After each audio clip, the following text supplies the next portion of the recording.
I hope you all enjoyed the meal.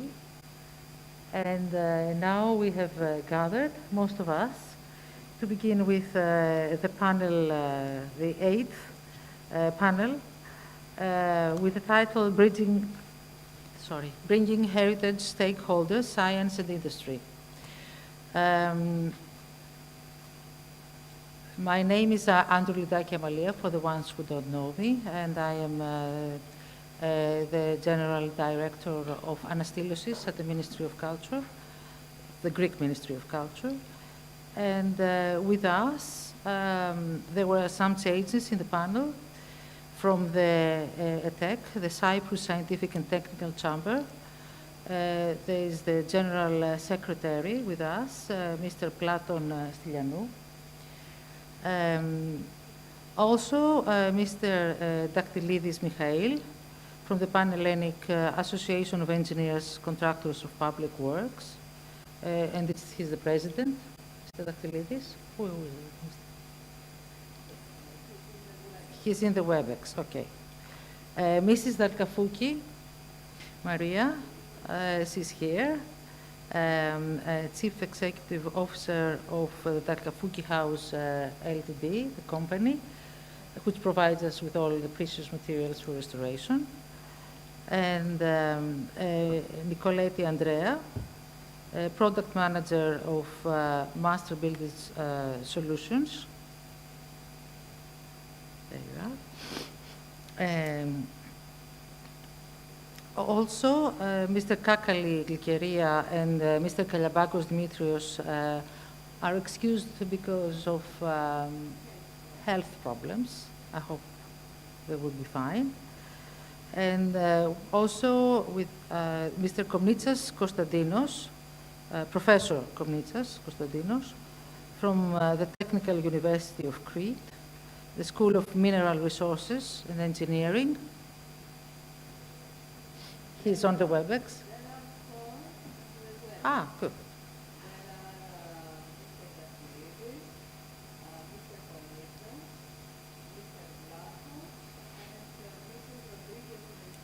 Okay, so Mrs.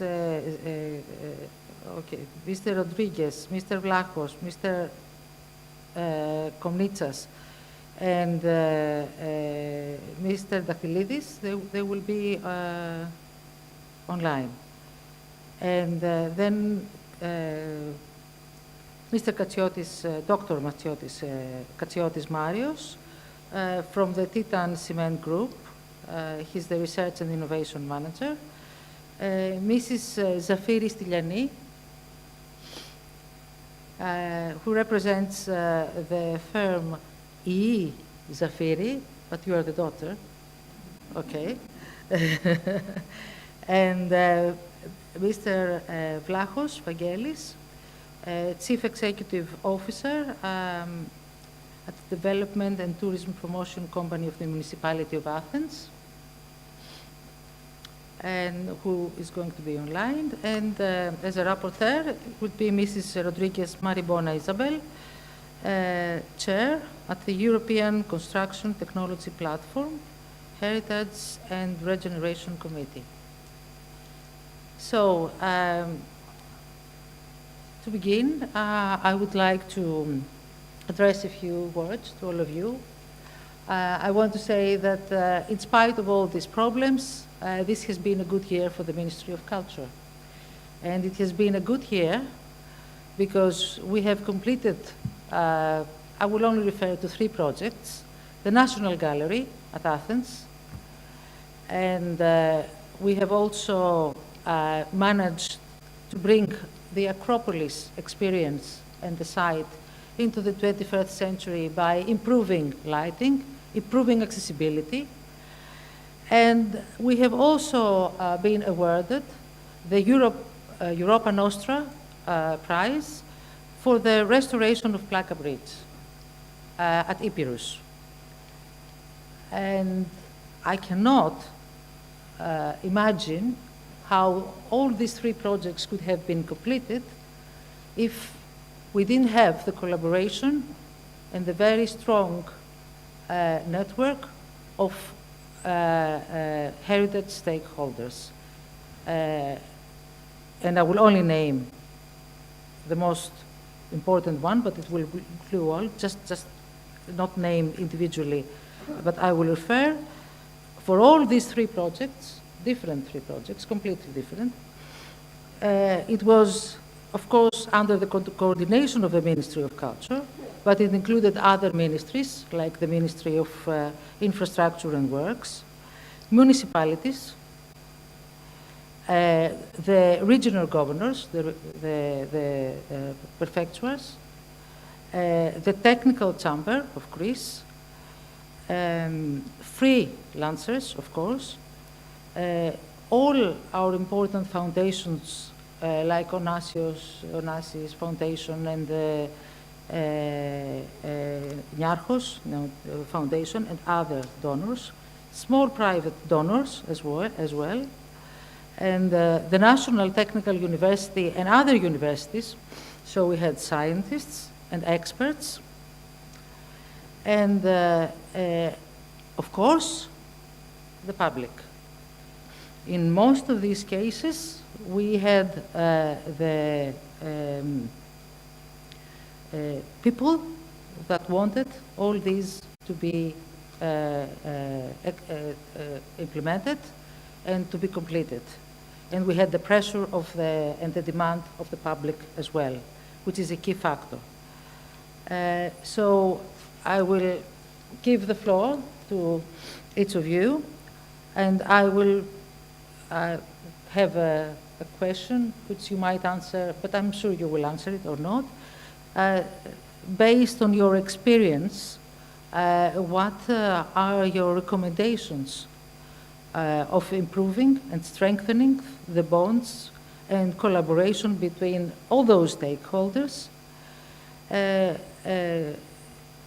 How we can create, how do you think we can create a common language and understanding on the common ground that we all stand, which is the ground of heritage, and preserving for future generation our heritage and sustain not just tangible, but also the intangible values that they carry for us.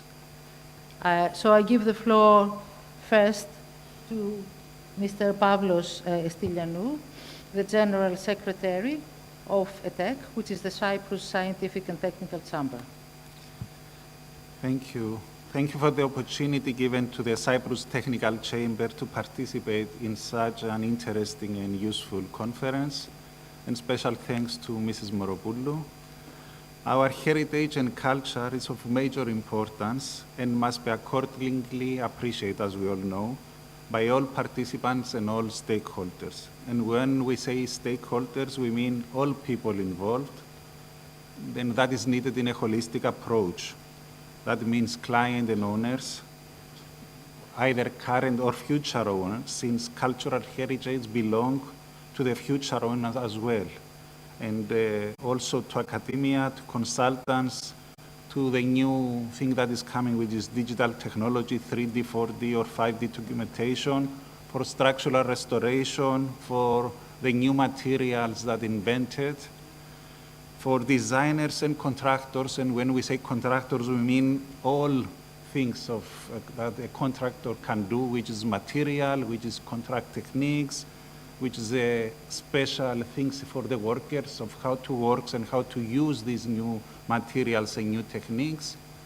And in such a multidisciplinary work, all these people should be involved, and all experts and consultants should work together in a holistic approach and find a good way to work, and how we also need to understand how to raise awareness for these things. And it's very important to raise awareness for the correct and holistic approach in cultural heritage buildings and techniques to be used. So as the National Technical Chamber of Cyprus, we welcome and fully support such conference on the holistic approach. And we are in full collaboration with our Greek and European colleagues, and of course with the Antiquity Department of all these departments in Cyprus, of course, and the COMOS, the academia, and all the stakeholders.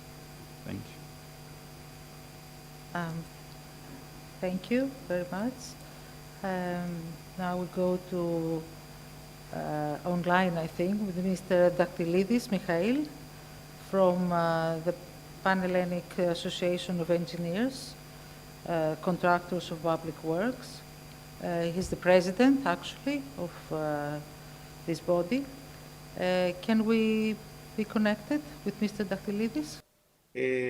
I would like to thank you very much for the invitation to participate in this panel in the frame of the second International TMM conference with the title Bringing Heritage, Stakeholders, Science and Industry, a very interesting and challenging at the same time topic.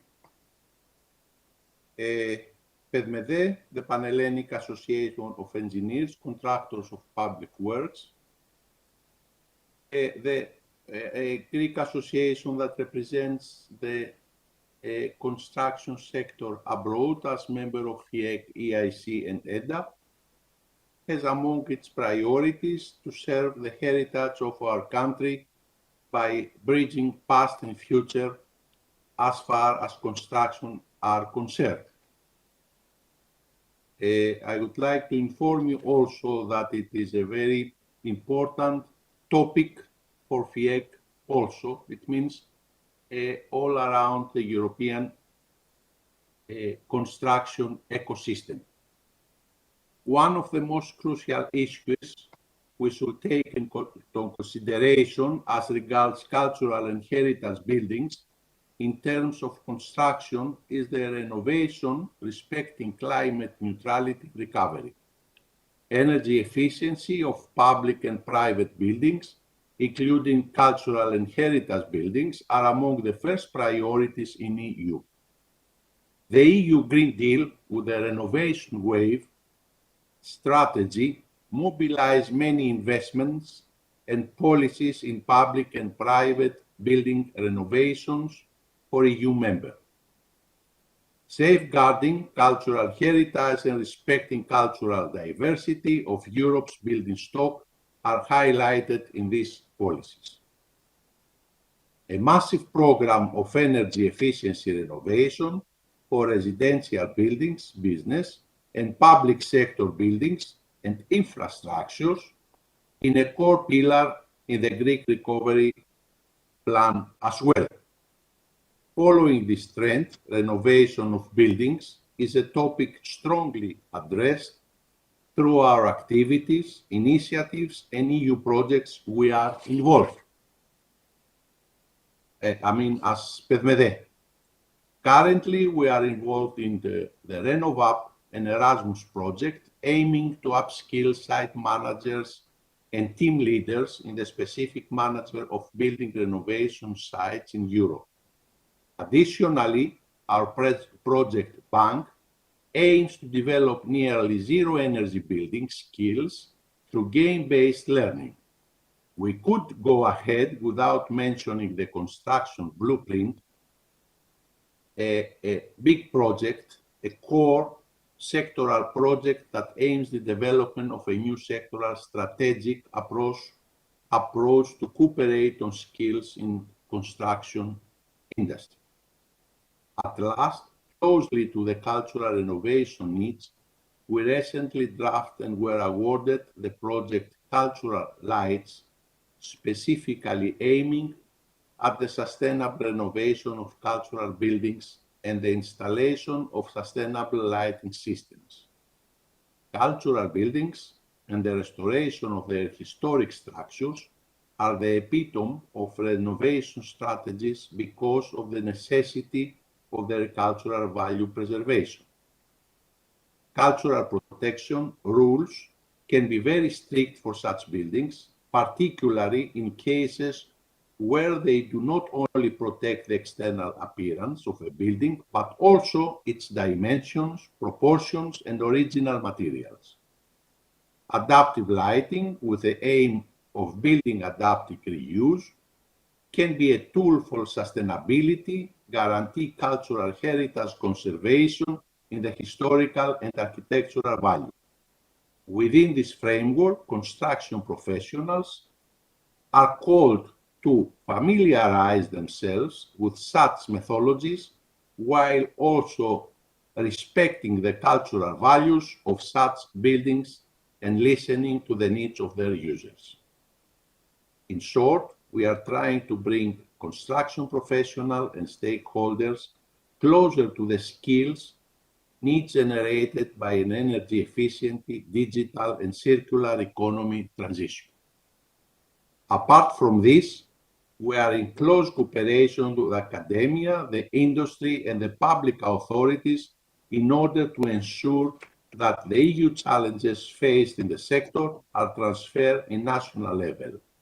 It is also important to create synergies and networks for exchanging practices, share know-how, and mobilize the sustainable use of resources. To this end, we have signed memoranda and understanding with the Center of Construction Innovation of the National Technical University of Athens, and we also preparing MOUs with the Hellenic Open University and the Municipality of Athens in order to build initiatives for sustainable cities.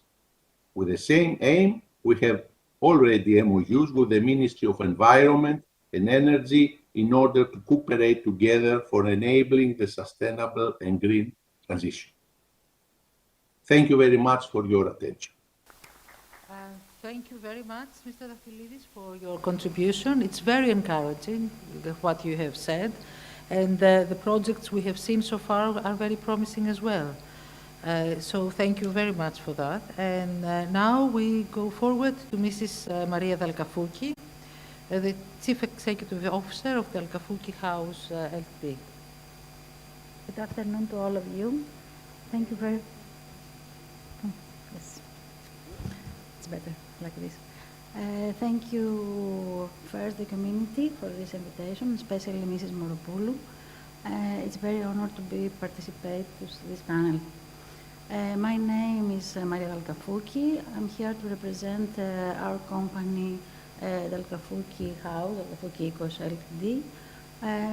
Our company is now 20 years in Greece, and since we start, we are specialized until today to restoration materials for historical buildings, raw materials, and ready-mixed mortars for joints, injections, plasters, and whatever it's necessary for restoration.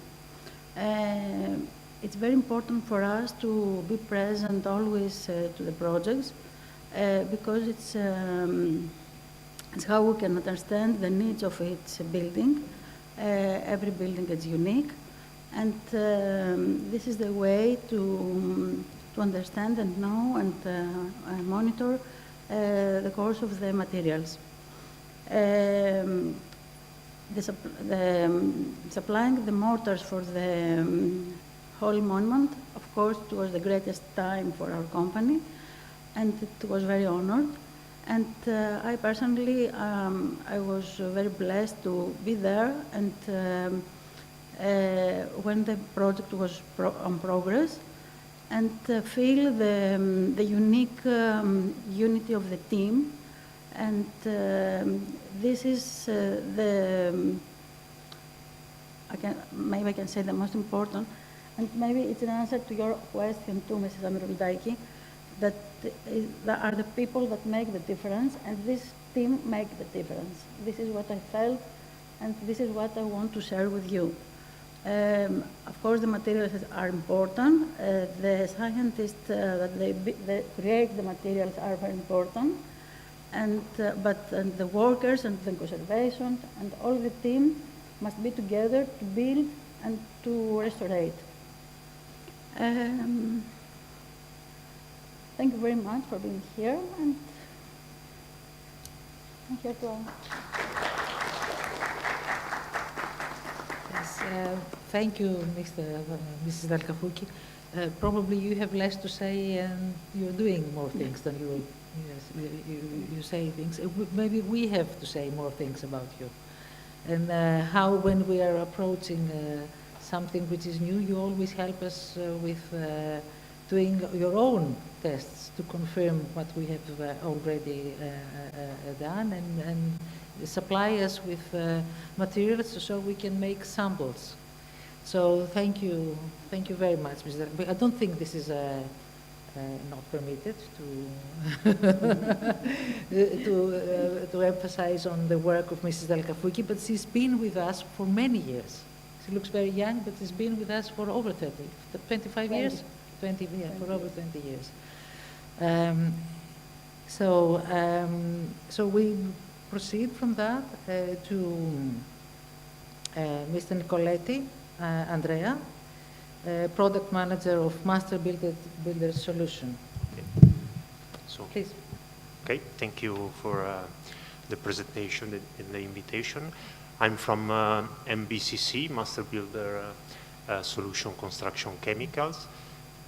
Just a few words about the company. The company has a long tradition in the construction materials.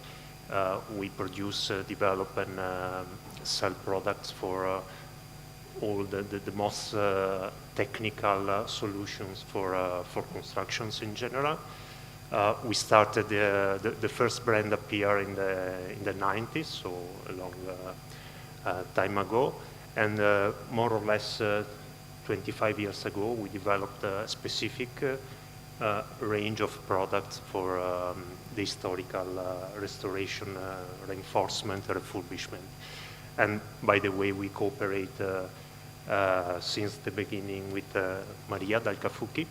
And probably the most important job where we deliver our materials was the Holy Grave in Jerusalem, the most important for, of course, the historical reasons. In this specific job also, Professor Moropoulou support the job in a very good way. In these jobs, as in other jobs that we approach every day, from the most important ones to the, let's say, the standard ones, and also to connecting to your initial question, the key of the success of the best possible result is the cooperation and the involvement of all the different players from the beginning. I mean, all the people has to have a clear idea about the scope of the job and trying to find let's say, the best solutions. And this could be achieved only by involve everything from the beginning till the end. That's my opinion. Thank you.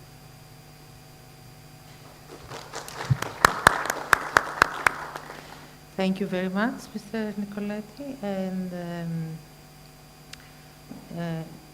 now we proceed with Mr. Komnitsas Konstantinos, professor at the Technical University of Crete and School of Mineral Resources and Engineering.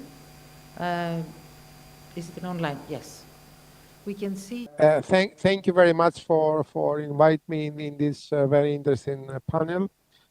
And in this extremely interesting discussion, it's a pity that we're far away for another time.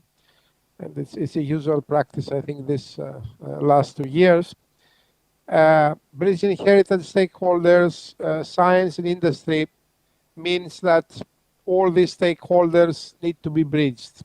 And they need to be bridged, especially in this difficult time, through initiatives.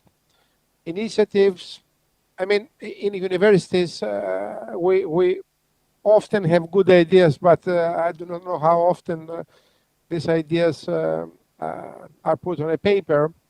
I think my view is that the heritage is at risk, not only in Greece, but also at European Union level. So I think one very important initiative is to, let's say, strengthen innovation, let's say, for a more resilient cultural heritage. And this can be done through research, through pilot tests, through larger tests, and in order to let's say, take advantage of everything that the cultural heritage can provide, not only in Greece, not only in our country, but also at European level. There are several issues that these initiatives should target. One of these issues is, for example, to target sustainable reconstruction of historic areas, and also issues that have to do with the climate change and hazard events. There are many research initiatives, for example, to transform historic urban areas and cultural landscapes into hubs of, let's say, entrepreneurship, social and cultural integration. What has happened, for example, I think most of us are familiar with the technological park in Lavrion. This is a very good example. Another issue is to target innovative approaches to urban and regional redevelopment or development through cultural tourism. Also to target the societal value of culture and the impact of cultural policies at European level. Also to focus on, let's say, collaborative approaches to cultural heritage and cultural cohesion. Another issue is to develop to a higher, let's say, level or degree, a social platform on endangered cultural heritage and on illicit trafficking of cultural goods, which is a very important aspect. From my point of view, as an engineer, and most of you know these issues very well, we need to test new smart materials. There is a lot of funding at European Union level about new materials, smart materials. Smart materials can find many applications in historic, let's say, masonry structures, to improve seismic resistance, and let's say post-earthquake behavior of the buildings, to apply 3D laser scanning technology for damage assessment and for reconstruction of historical buildings. And there are too many of these issues. I mean, I'm giving you a few ideas, probably for things I would like to be involved in, but also I think many of you would agree that they are important. I'll stop here, and if needed, we can go on for another round. Thank you very much. Thank you very much, Mr. Professor Komnitsas. By the way, Lavrion Technological Park is existing, and now the museum is going to be completed. So maybe it has not is working in full steam, but it is doing well, and it's doing MasterChef classes as well. So there are other stakeholders coming in into heritage. Now we move to Dr. Katsiotis Marios from Titan Cement Group. He's actually the Research and Innovation Manager. We welcome you. Thank you, Ms. Androglidaki, and greetings to all of us, to all of participants here and everyone who's watching us remotely. Just to one clarification, I'm actually heading the Group Research, Innovation, and Quality Department at Titan, just to clarify. I'd like to begin by thanking Professor Emeritus Donia Moropoulou and the organizing team for the kind invitation, and also congratulate them for doing such a wonderful job for organizing this conference. It can be very challenging to do so under the current conditions. I'd like to ask maybe if we can project the slides I provided earlier. It's a very short presentation about what we do as Titan, and also one example that is relevant for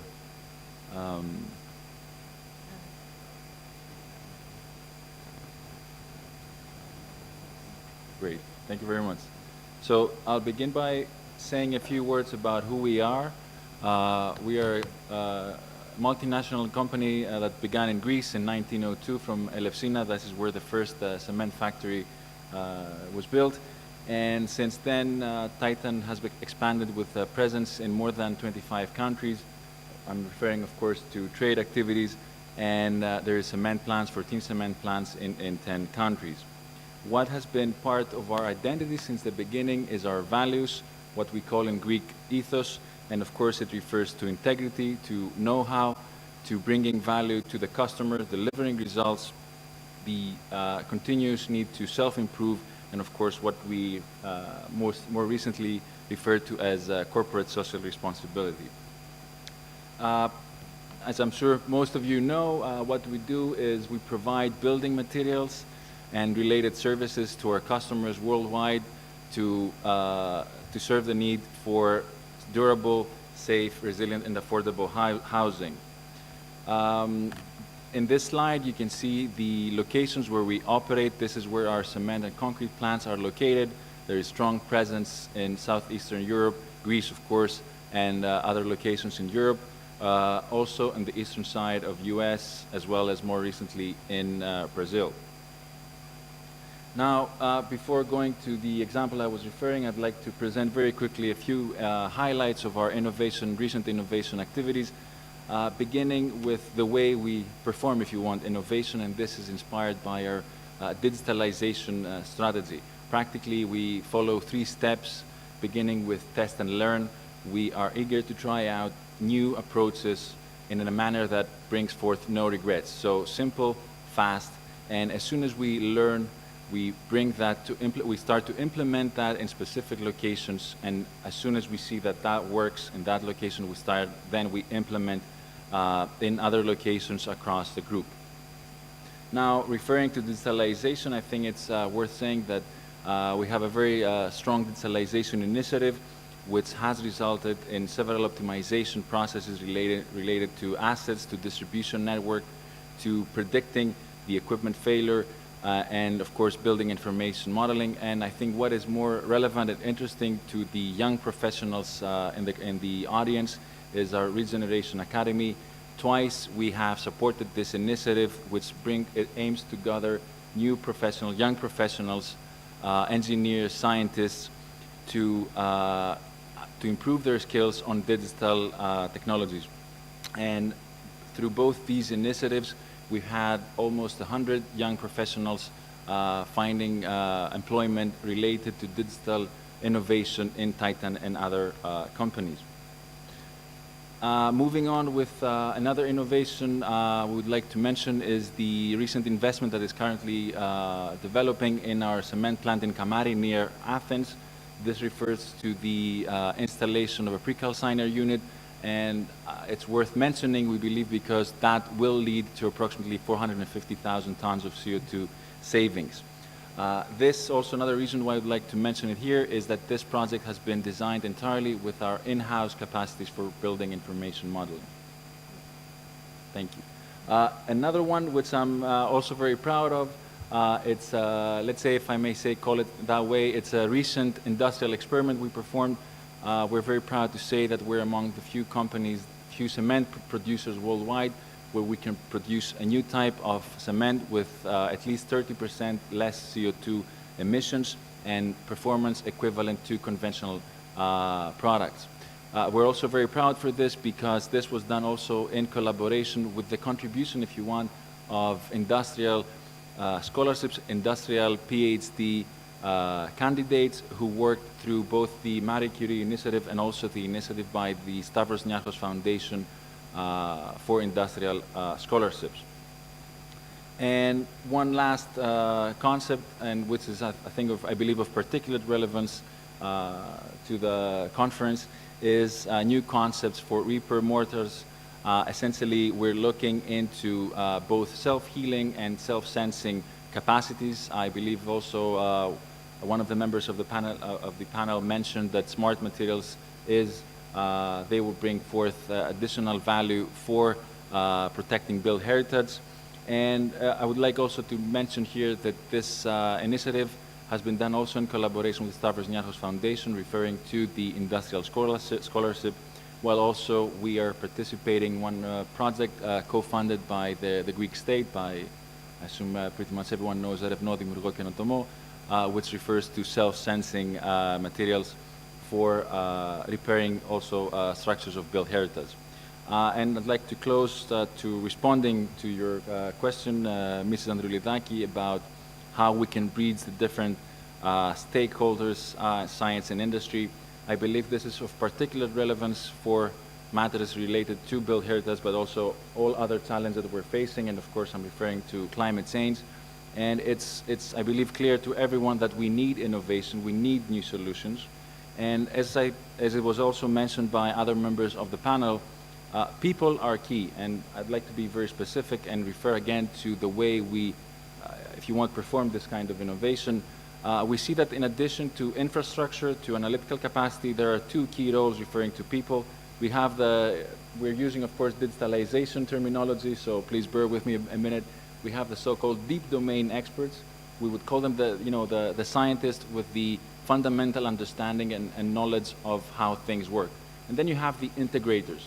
They are the people who will make sure that the idea that is nurtured by the deep domain experts actually find its way to innovation. And we need both these two, let's say, groups of people to make sure that the bright and wonderful ideas that become apparent in the minds and in the labs of our assets, they can be transferred to higher TRL, they can be made real. So that's it. That's all from me. Thank you.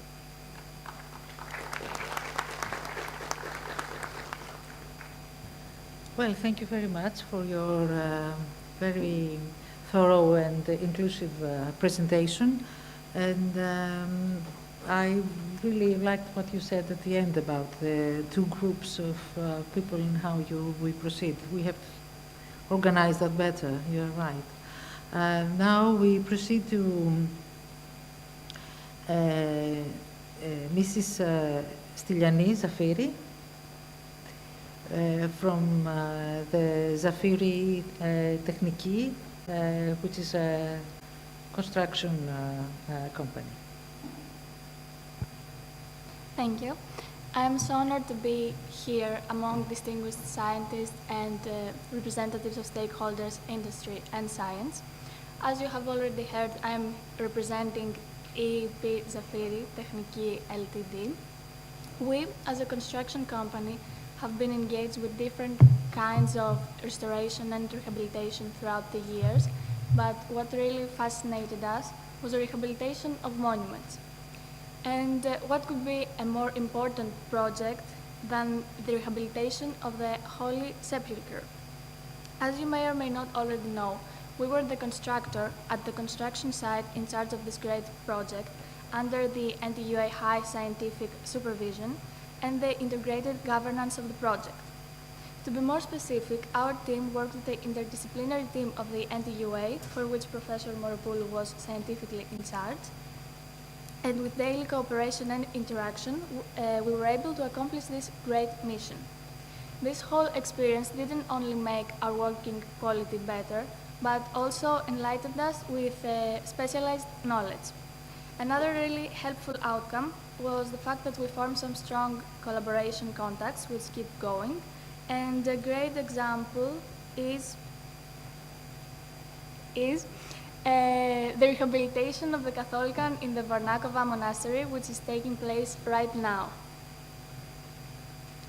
For this project, we are also in cooperation with the NDUA and also using materials which turned out to have the better quality in Jerusalem.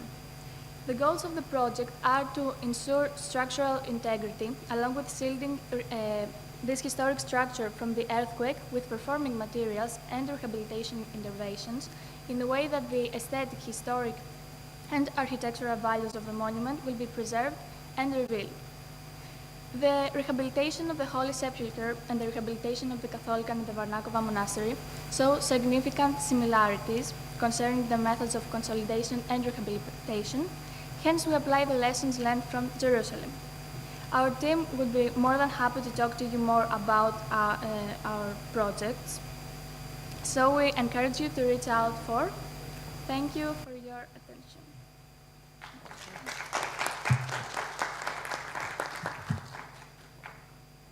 Thank you very much. We were prepared to listen more to what you had to say. So it was only one, okay. Maybe you will talk about that more in the future or later today? Yeah, why not? Okay. So we proceed now to Mr. Vlachos, Vangelis Vlachos, Chief Executive Officer of the Development and Tourism Promotion Company of the Municipality of Athens. Mr. Vlachos? First of all, I'd like to thank you for the kind invitation and for this wonderful opportunity to talk and exchange opinions with such a distinguished panel. Cultural heritage has become a universal value, connecting humanity with its roots, contributing to the identity of future generations, and there is a great need to establish mechanisms for the protection and preservation of cultural and environmental resources. This is especially true for a city with a unique cultural heritage like Athens. The creation of a solid foundation of cooperation between heritage, science, and industry stakeholders is one of the top priorities of the Athens Development and Destination Management Agency, especially through our role as the city's DMO, the Destination Management and Marketing Organization.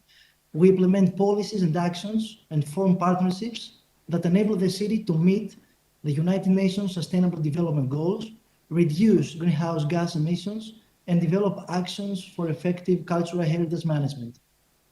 The pandemic has accelerated the implementation of a holistic approach that invests in quality of life of the city and aims to make Athens a safe, sustainable, and accessible destination for all. To describe briefly what this means, we no longer seek to promote Athens internationally only in order to create demand for Athens as a visitor destination. We also help the city of Athens to lead the local tourism industry and to serve as a key generator of local competitiveness and development. When we talk about a holistic approach to destination management, we are talking about building new partnerships, partnerships where everyone must be involved in the decision-making process. We're talking about boosting local competitiveness, sustainability, product diversification, and effective cultural management through the use of digital technologies. Furthermore, we're talking about urban regeneration, offering digitalization incentives to local businesses to upgrade their products, introducing innovative social support services, and everything that comes into play to generate high satisfaction and urban quality of life for our residents and visitors. Especially with regards to effective cultural heritage management, we concentrate on two main pillars of action. The first pillar involves investments in product diversification, which is important not only because visitors have changing tastes, but because even the local tourism ecosystem has a responsibility to do its best and to respond better to global challenges. It is important to know that there can be no sustainable tourism without a sustainable city, and there cannot be a sustainable city without sustainable tourism. Therefore, our work as a DMO must be approached not only thinking about tourism as an ecosystem of hotels, visitor attractions, and transport. Much more, it is about supporting the cultural heritage of all 129 neighborhoods of Athens and generating new opportunities to live and work in the city. We need to make sure that cultural heritage is managed and promoted beyond theoretical ambitions, so our work starts at the street level. The city is creating a network of green spaces of all sizes.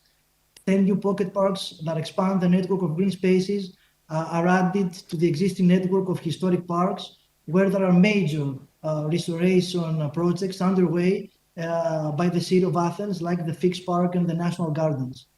In the last years, we've also seen proposals and pilot projects for major changes to Syntagma Square and along Panepistimiou, and these proposals have been adapted and changed as a result of feedback and participation from the community. These projects are part of the city strategy that is reimagining public spaces so that can have multiple uses, including sustainable mobility, and so that we no longer have to plan the streets only to be dominated by cars. In 2019, we had more visitors than any time in our history, more than 6.4 million arrivals at the airport alone. We want to continue welcoming as many visitors to Athens as we can handle, but we're going to do it better. We're going to do it more sustainable. Through our strategy for tourism promotion and development, we succeeded in establishing Athens as more than just a stopover destination. We have partnerships with the Athens Traders Association and Chambers of Commerce that are helping the city to build a strategy to support small businesses that they want to create an online footprint or upgrade the energy efficiency of their physical storefront. During the pandemic, we were able to provide funds to creative and cultural producers to help ensure they could stay in business. Also, we have a program called This is Athens with a Local, a volunteer program that brings citizens and visitors together and promotes neighborhood walks of the beaten path experience in Athens.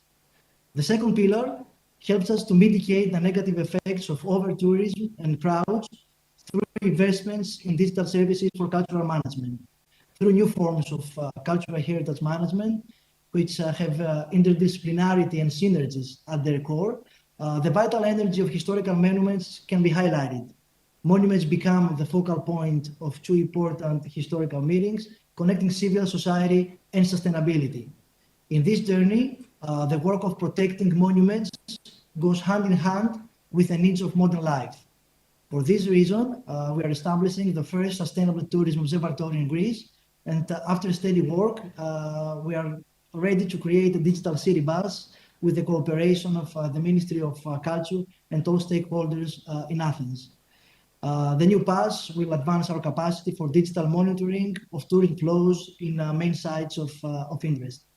Another example of our efforts to sustainably promote our city's cultural heritage is the Athens Film Office. We have joined the city in building the Athens Film Office, which is a great success story for the last 2 years.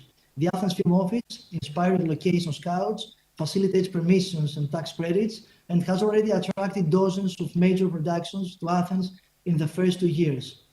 So this is an example. You can see how we are involved in the promotion, protection, and transformation of our cultural heritage, its extension to new platforms, and also, and this is very challenging, its expansion through new investments, job opportunities, as well as skills training. Our municipal agency is deeply involved in promoting and supporting cultural heritage across the city. Our cultural heritage is our quality of life. We treat our cultural heritage as a public good that citizens and visitors not only feel a responsibility to use and experience, but also to feel a duty to contribute individually or collectively to its protection and promotion. Athens is on a journey towards sustainability and accessibility. We believe in our city, we believe in our people, and we believe that Athens belongs to the future. Thank you.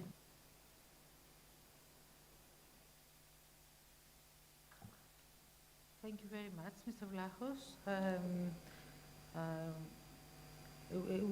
We really were very enthusiastic with what you have done and what you propose to do. Now I think there is plenty of time.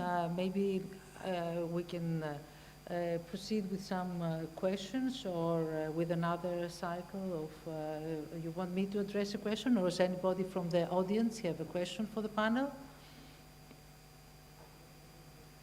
Or an intervention, or someone wants to speak about something, about one of the topics that we refer to?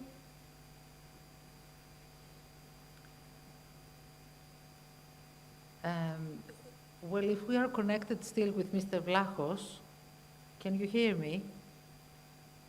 Mr. Vlachos, yes. Yes, yes. Well, I have a question for you, if I may, yes. In Athens, there are many abandoned buildings. Most of them, many of them, are just buildings from the late 20th century. But many of them as well are buildings that are monuments, or they could be monuments. And I know that your municipality has been concerned for a long time for this, and I would really like to hear if you have if you have made any progress on how you will deal with these abandoned buildings. Because this is not just heritage, they are part of a city, which is an alive city, and also they are property of people, organizations, that they could also benefit from having them repaired and reused. So can you tell us a few, if you can, a few words about this issue? Yes, actually, what you are describing is one of the major problems that the city has to deal with. The city of Athens is already taking an initiative to register all the abandoned buildings and try to even attract investors, or to deal with all the bureaucratic problems that have been existing for the past years. What you talked, about different ownerships and how difficult it is to deal with different entities is another problem that we are trying to work with the federal government. We have started an initiative with the National Technical University of Athens in following the example of London. It's called Coloring Athens, which is actually an open platform that we will use to register all the buildings in the territories of Athens, and then the platform will be available to all the citizens in order to enter data for the buildings of Athens. This will be a very useful and helpful tool for engineers, for public services, even for citizens and potential investors. So if we all join our forces and use digital tools, I think that we can go through this problem you are describing. That is a very challenging problem for the city and the mayor. Well, thank you very much, Mr. Vlachos. Well done. Good job you're doing there, it seems. Now, maybe I will just go to Mrs. Rodriguez Maribona Isabel, who is the rapporteur for this panel. And I don't know if she has followed us and she's online. Can you please connect us with her? So first of all, thank you very much for your participation in this interesting session of the Congress. As you know, the panel has been composed by very relevant members of public administrations dealing with cultural heritage and tourism management, academia and industry, including both SMEs and large companies, covering the complex value chain of the sector. So I make reference to the sector of conservation, management and enhancement of cultural heritage because it is a sector in its own right although strongly linked with other sectors such as tourism, construction, and creative industries.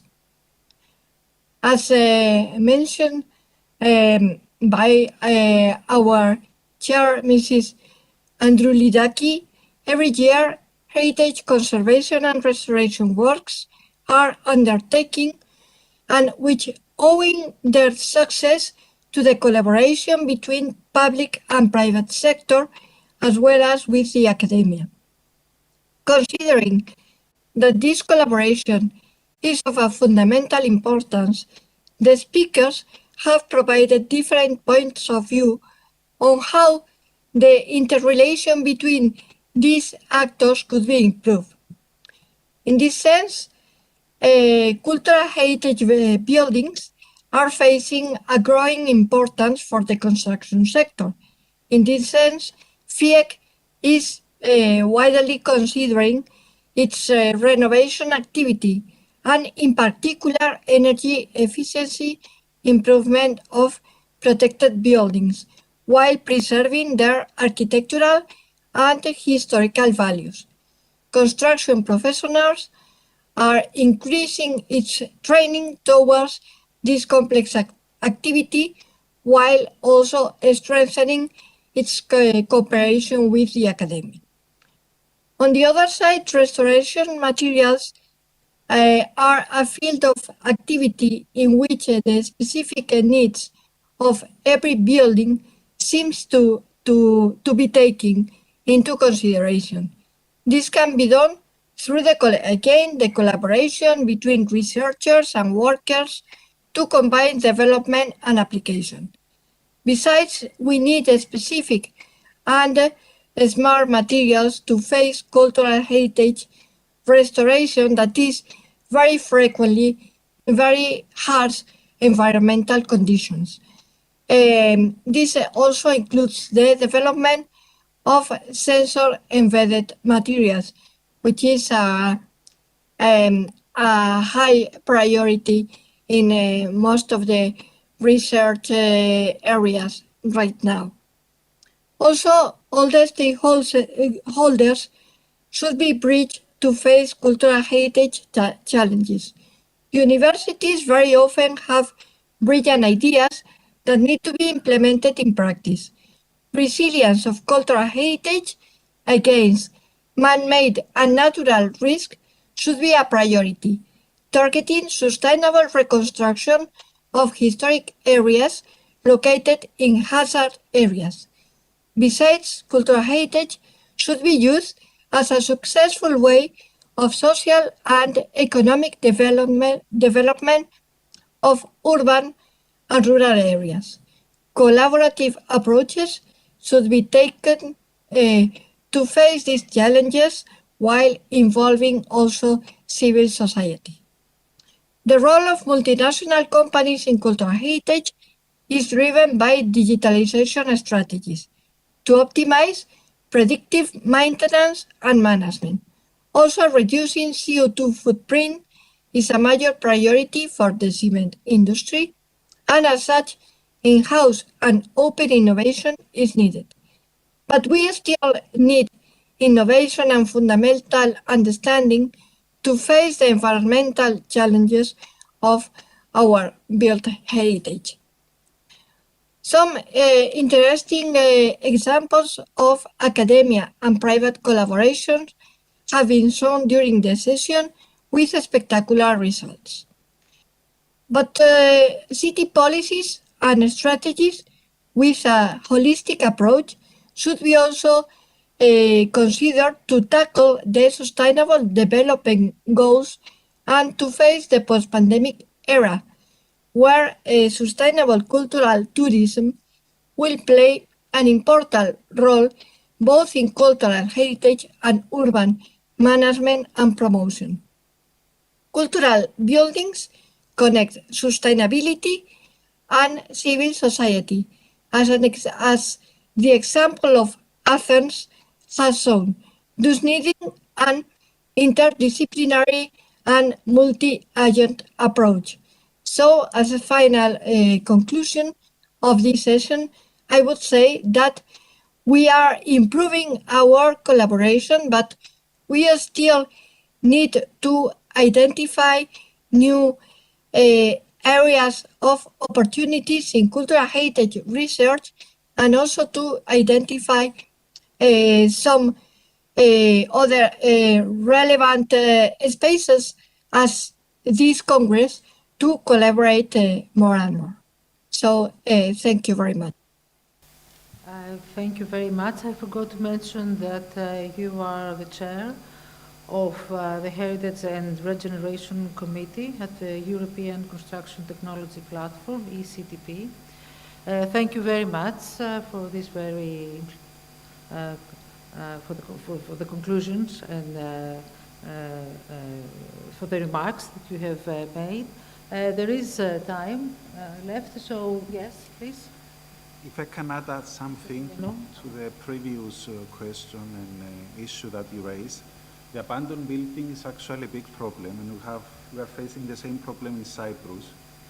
It's something that it needs to be solved, and there is the same problem. It's a common problem in major capital in Europe as well.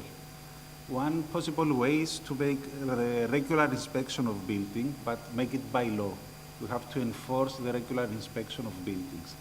And if you have regular inspection of buildings every 5 years or 10 years, or at a time that it's going to be discussed and approved and find as a solution for, and it has to do with the typology of the building and how old it is, and if it's traditional or if it's a monument or something else, then this has to, it will help a lot in order to do something with these buildings, because they are abandoned or they are there and they are posing threats to the buildings that are next to them or to the whole neighborhood or the people just passing by. And it's a big issue that needs to be solved. And also we have discussed this issue in the ECHE. ECHE is the European Council of Civil Engineers, and we have published the 3S approach recently in the year 2020. The 3S approach is safe, sound, and sustainable building. And if you go to the webpage of the ECHE, you can see the manifesto of ECHE, and there's also a position paper on these things. And it's something that it's thinking, and it's very good to be considered of how to make this regular inspection of buildings by law, even in Greece, in Cyprus, in Europe, everywhere. I think it will help a lot. Yes, thank you. I know in Slovenia there is a big problem with abandoned buildings. Actually, I've heard recently that they could house the whole population of Austria into these houses that are abandoned in Slovenia. It's not a really problem. In rural Abandoned. areas. It's problem of that people have several flats and buildings which are in good condition, and since the being owner is a responsibility, they sometimes do not manage to use them. It's not a problem, because I was 10 years ago leading the National Institution for Housing. It's one of the duties. And I know that that's not a problem. There are some things, but it's a question of responsibility of owner. But that's another problem. We have a problem with many beautiful castles, because we've been borderline to the second borderline to Turkish Empire. And Ministry of Culture, who is owner, is not able. But it's not a problem of make construction. It's a problem of usage. So, you know, many times I was telling that the monument has to justify investment. You just cannot repair for what? If I were a banker, I would ask you, why are you using my money? What is my return? So the main concern also of this topic is to talking about the usage, about prioritization investment according to the future use. Very good case is in Czechsky Krumlov, where it's very good Baroque theater, where they started to give performances. They're earning 3 times more money than they expected. So that is main concern. So, but why I asked, I would very much link to the last intervention. I think here, you around us, we should give a clear message. I know Isabel, we've been working in same framework 7 years together. What she says is declaratively perfect, but it's too wide. It's a policy. We need here to see what from this menu we give a message to be used in next years, not in centuries. And what I'm suggesting, one of these, is to take care about the usage of the future renovated building and put a very strong responsibility in the hands of owner. Well, thank you. Yes, you're absolutely right about that. And I think that's the case in Greece and in Cyprus as well. But the problem is that when the owner does not have the means or the use for it, so, and we're getting fewer, you know. Maybe we should have more children so that they will find use for those. Or get more people from other countries, like the immigrants. They could be useful to either help us with renovating, building, and also using these buildings. Now I have to, are there any more questions, Mrs. Moropoulou? Yes. It's not a question. I would like, first of all, to thank all of you for the very interesting panel interlinking many of the themes of the other panels, like, for instance, the historic cities, the reuse, and not only the historic cities, but the cities in general. However, I would like to make a few comments concerning the dynamics of this bridging between industry, science, and stakeholders. For many years, Amalia remembers this since the 90s, we were fighting as people of science for compatible materials in restoration of cultural heritage. And she remembers that I was saying in the first European educational seminar, ITECOM, I performed at the NTUA, that we should exercise cement concrete if we want to save our monuments. And at that time, I had all the conscience of how difficult it would be with all the industries of cement concrete in the market as a powerful presence to which we were against. I'm very happy to say that 30 years after, what is happening today?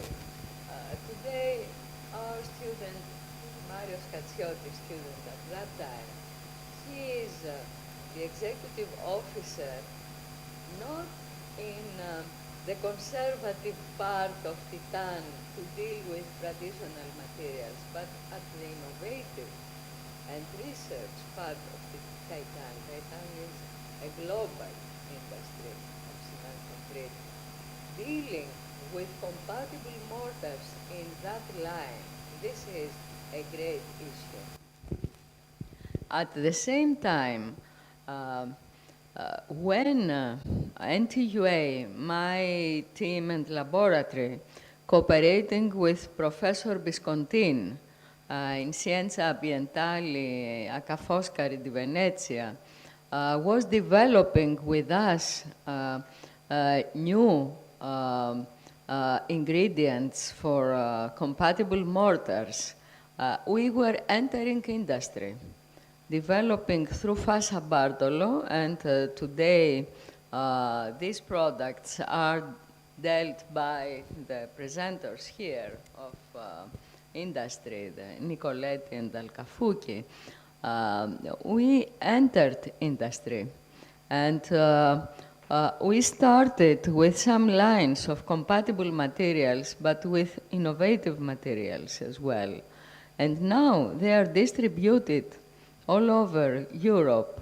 The market has been changed, production change has been changed, but monuments are now served by all these materials that are compatible. Within 30 years, the dominating industry and the new industrial branches are now here to serve monuments. This is sustainability, and these are dynamics. And this is what we say, that people are developing new things, like what we said in the morning with the non-destructive testing. We started applying non-destructive testing for health aims to the buildings and the heritage assets, and we developed new monitoring tools for structural health monitoring, as well as for the monitoring of the preservation state. And now it's a big issue to develop a new culture. It's not the industry the problem. Now the problem is the stakeholders and the culture of society. And of course the state, they should adapt these new tools. They should adapt monitoring as a tool for sustainability of buildings, of cities, not only historic cities. Our cities are at the end of their life. After 70 years, after the Second World War, that these buildings have been erected in a mass production all over the globe, and especially in Europe, they are in front of them having the challenge of the end of life of the strengthening iron rebars. So we are at the end of the and the problems of the carbonation of the cement concrete. And that means that if we do not go right now for the endorsement of these tools within measures, policies, and practices of the cities, of the state, of the stakeholders, there is no future. And regarding what are the anisotropic phenomena to have in our cities abandoned areas and overcrowded areas with skyscrapers, etc., what we need to do is to adapt and develop and culture new harmonies and new interconnections. This is your bridging, interlinking ground between private and public sector. We were 3 days ago with Bonnie Burnham, the president of the Cultural Heritage Finance Alliance, prior president of the World Monuments Fund, who funded the Holy Edicule project at large. And we were discussing about how to give incentives and to develop new institutional frameworks in order to rehabilitate through reuse, not only abandoned, but even degrading buildings in the center of Athens. And this is the perspective. This will capitalize the effort to through the reuse, to give some resources for the overall protection of the city. And these are the messages. Of course, you will have the opportunity to follow the other panels, and we will have at the end of the conference the opportunity to make some general conclusions. But I thank you very much for this very alive panel, which is raising issues. Thank you very much. Well, thank you, Ms. Moropoulou. Your contribution is immense on this field. And yes, I remember 30 years ago, maybe even more, well, you were the first one that I have heard to raise these issues. And we were dealing, the architects that we were dealing with the restoration at the Ministry of Culture, which was by then in smaller, in areas apart from Athens, the restoration was done by the archaeologists. So it was not much to learn from them, apart from being very prestigious and careful. And you are an oasis for us. And of course, thank you so much for inviting us all here and for organizing in such a difficult time this conference. So thank you also very, very, very much. Now, well, I think we will conclude this panel now. We still have a quarter of an hour, a small break, or unless someone wants to make a remark or talk about something. I have a remark, especially addressed to you. Well, when we speak about heritage and monuments, we always think of the past. But we must think that maybe now, today, we are creating and we are building the monument of the future. And so heritage is an ongoing progress. It is dynamic progress. We create heritage every day. It's not something of the past that we just have to preserve, or it's something we might be creating. So I'm referring to Titan. Have you ever thought of using materials that will prolong the life of buildings, at least buildings that they are public buildings or they are planned by a firm or a famous architect, and most probably we would like them to stay for a bit longer and become monuments of the future, because that would be also a factor that will make them, if they have a lot of innovation in them, that will make them a monument as well of technology. We have plenty of them already. Sure, thank you for the question. Well, I think we all know what is the oldest building made of concrete. It's the Pantheon at Rome, right? It stands there for, it's true, it's concrete. Probably made in a different manner than the way we do it today, but it's what we consider to be concrete. And indeed, the structures that we've been building for the past, I would say, hundreds of years, many of them have a historic significance, and particularly for Greece, we can think of the forts built during before World War II, which have, as I said, historic significance for us. And of course, there's many other buildings, like the buildings by Le Corbusier in Athens, Chiller, and of course they still stand, and that is because the essential ingredient has been made for some time now to, if you want, stand the test of time. Of course, that is maybe an oversimplification of what cement and concrete can do. I would say the essential part is that we build structures for a specific, let's say, design period of time. And for infrastructures such as bridges or tunnels, of course, the service life is extended for obvious reasons. Now, I think, as it was also shown in the slide before, we do look into new functions for, let's say, traditional material. We can call cement and concrete a traditional material. And the essential ingredient practically remains the same. What we see is that new, as we call them oftenly, smart materials will provide new functionalities. And we see that as a very realistic route to ensure that the buildings we make today, the buildings we'll make tomorrow, they will be standing. And the ones that are significant, they will be standing for a long time. So, hope I've... Yes, of course. I would like to combine both comments and ask the gentleman from the industry, what is the lesson learned from the 1,000 years of story here in Greece so far as construction's concerned? looking in the direction of Parthenon.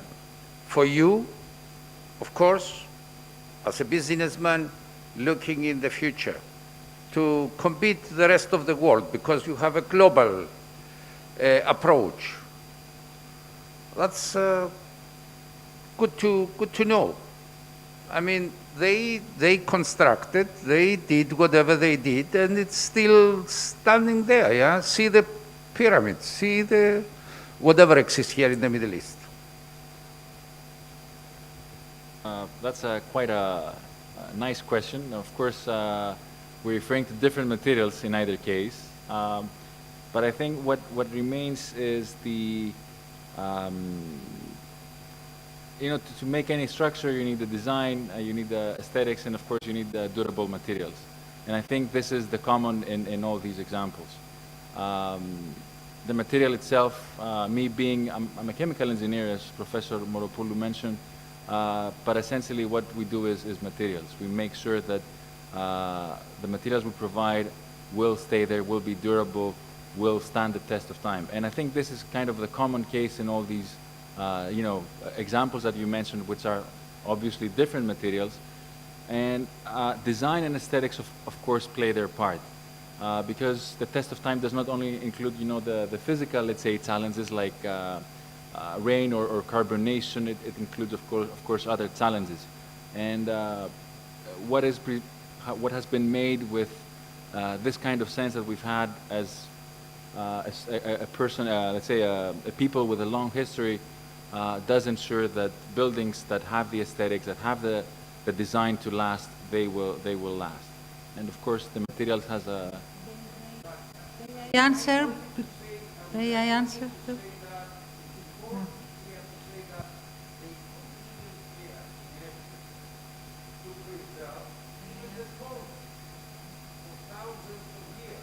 Can I answer this? It's a different cosmological model.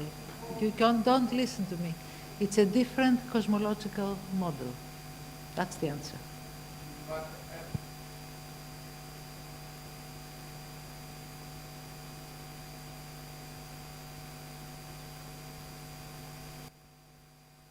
In the 21st century, we have a tool named computer, which, you know, we can use like that, everybody.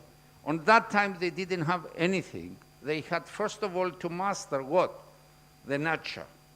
To learn how to be integrated in the environment, to live, to exist, to survive, and find a way to live at least something from this, what they achieved for us. They did it, not only for this, what you see over there on the rock, but they did it even, and I gave you the example, pyramids with their tombs and whatever, yeah? It's amazing. Learning from the past, which is the number one, the biggest, the most complex, the most multimodal data available in the world. And if, and in case someone can manage to analyze this knowledge there, that's the future. That's the future, and that's the challenge. It's not only to find the best possible chemical composition to construct, I don't know, for another 100 or 150 years, to extend the life of the concrete for another 50 or another 200 years. I mean, the generations before, in the past, the ancients, gave us so much knowledge. And the challenge today is, what can we do from this, what they created on knowledge, on memory? A lot of that was lost, but some is there. We are talking about the industry 4.0 today. Just find out, and you know it very well, what the Antikythera mechanism was. The GPS of that time. I have already said it, and it was rewritten on the newspapers. Yes. It was a way of not only for navigation, but also finding how can I say it? It's the GPS of that time. So how to find Earth on Kepler. Earth, but why we're making this discussion? This is very interesting, of course, but it's all about. It's a conference on cultural it's about heritage. bridging the It's past about and the now, but we are living in a different cosmological theory, and societies are thinking differently. At that time, they made things to last forever. Now we are more aware about how ephemeral everything is, and we're not trying anymore to build forever. Okay. I know there but is on so whatever it's we different. produce, It's a different whatever we approach. produce, there is an expired date. Yes, I know. I know. It's different. Yeah. The climate has changed. Materials are not the same. There are more people to be roofed and to be fitted. So it's a different, and we also believe in different values. No, the values are the same, but we have improved. I want to believe. But think about the monuments of the future. So thank you so much for all this very live conversation. And Mrs. Moropoulou, we owe that to you. And you're asking us to come here and gather and have all this live conversation and bring all those stakeholders together. So thank you very much.